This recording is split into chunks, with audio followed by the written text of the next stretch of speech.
অদ্ভুত। আরও একটা বছর শেষ হয়ে যাচ্ছে।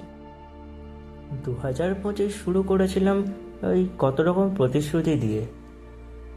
কিছু রাখতে পেরেছি, কিছু পারিনি। ভাবতাম এই বছরটাই একটু অন্যরকম হব,